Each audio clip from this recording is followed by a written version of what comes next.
Yo, what's up guys? Johnny here. Welcome back to my channel. And for today's video guys, this is the part 2 for Lucky Treasure Guide.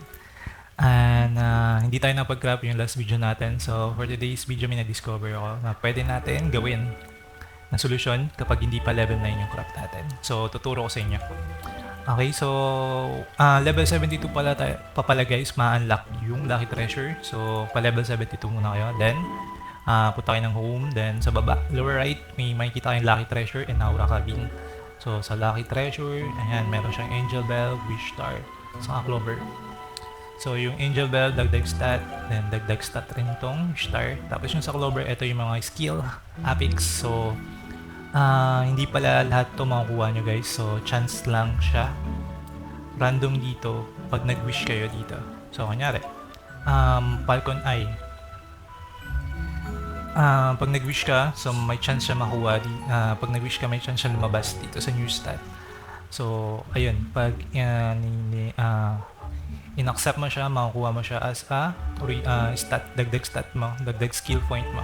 So, dun pa lang siya magkakaroon ng dagdag sa stat mo. Okay, pati itong Wish Star sa Angel Bell. So, ano pa lang siya, apex stat.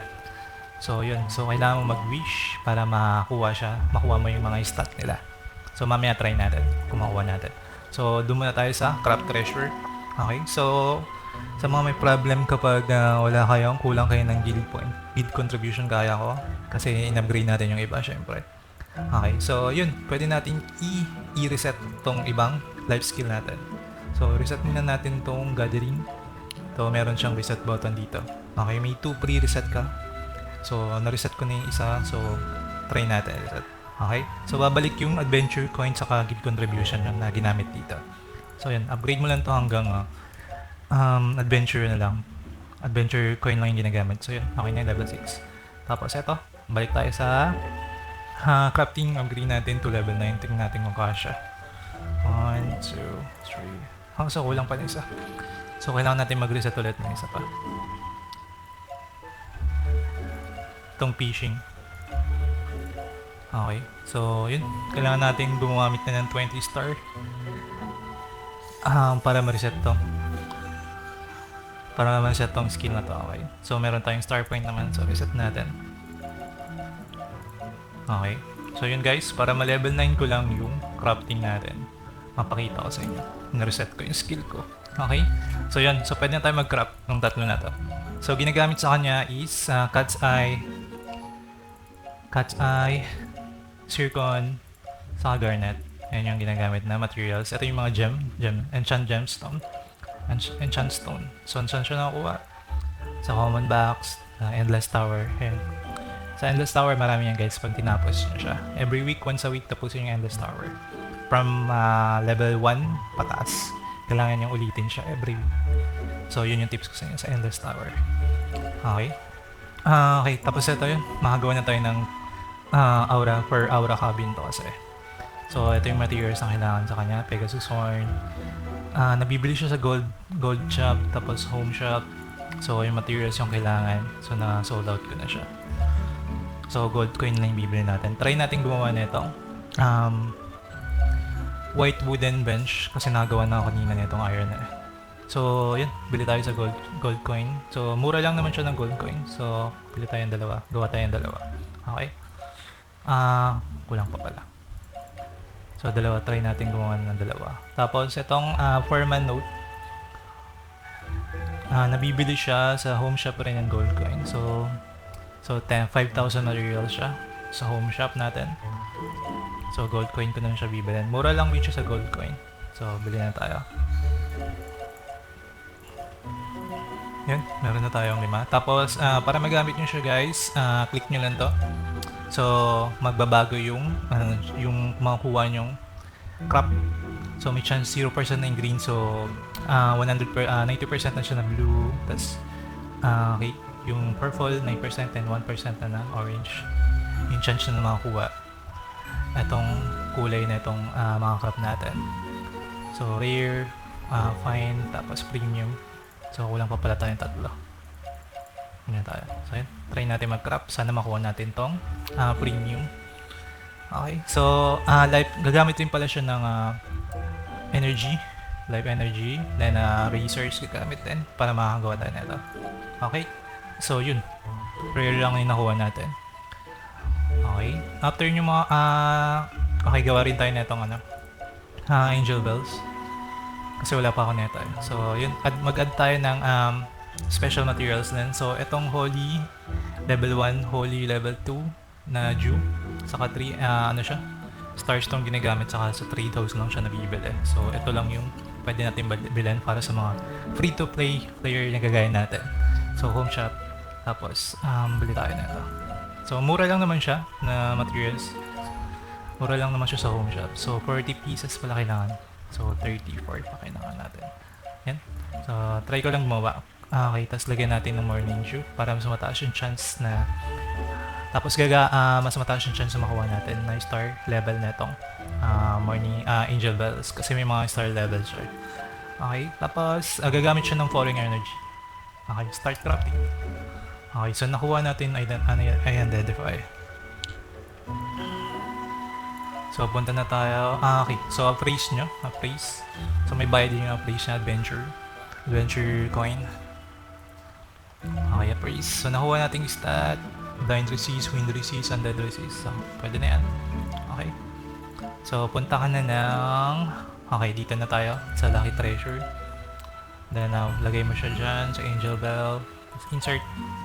So magiging bound siya 1 star lang yung nakuha ko. Sobrang baba. Okay, so magiging bound siya once na i-insert mo siya sa slot. Okay, try natin isa pa.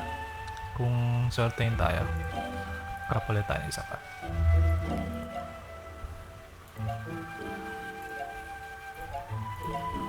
Dalawa. Sige, dalawa. Hindi natin dalawa. So sana swertein tayo, mas mataas yung makuha natin.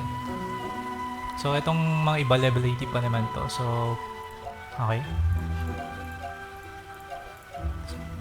sa dalawa. Okay, so appraise natin siya. 2 star yung isa, 2 star yan.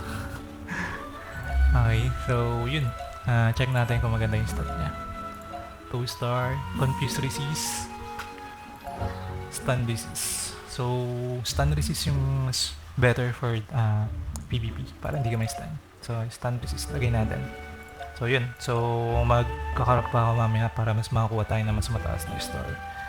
Tapos ito, try na 4 star. Try natin mag-crop na itong clover. Tapos wish na tayo. Crop.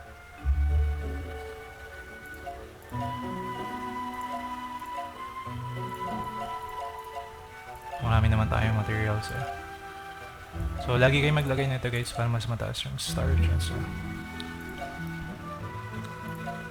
Okay, praise.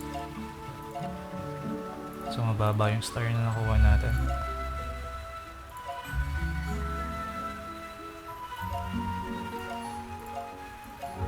Two star lang, isa 1 star yung nakrab natin. Okay, so pang monk pa. Tapos yung isa pang wizard and priest yan. So random yung guys, yung epic stat niya na makuha natin. So yun, swerte yan din siguro, or kailangan mas mataas yung natin, crafting level. Okay. So yun, lagay ulit natin tong pang hunter. Yan, tapos wish na tayo guys. May pre-wish siya for everyday. So sana makakuha natin yung ibang stat. Hunter blitz. Wish ulit tayo. May ET lock na tayo ngayon guys kasi nalagyan ko yung aura cabin natin. Paano ko tayo? Isa pa.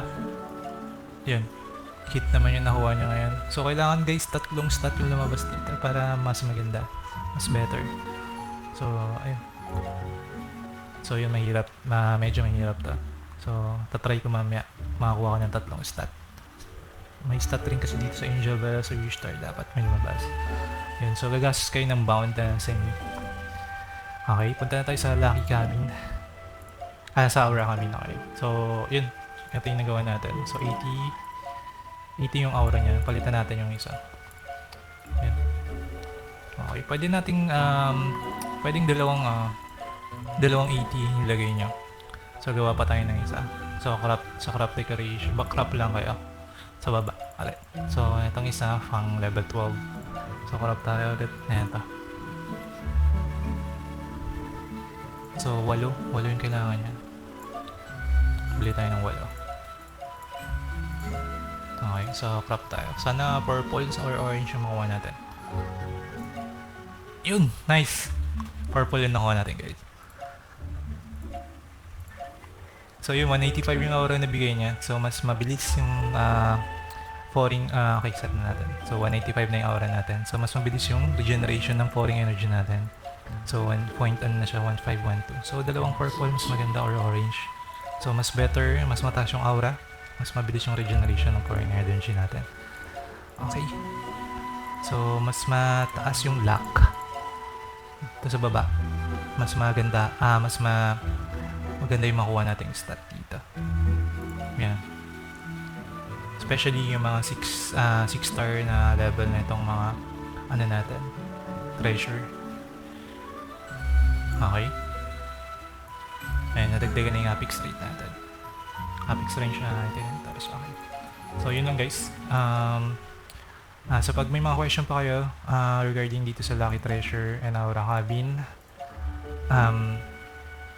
yun, leave a comment lang guys, and don't forget to like and subscribe kapag nakatulong tong video na to.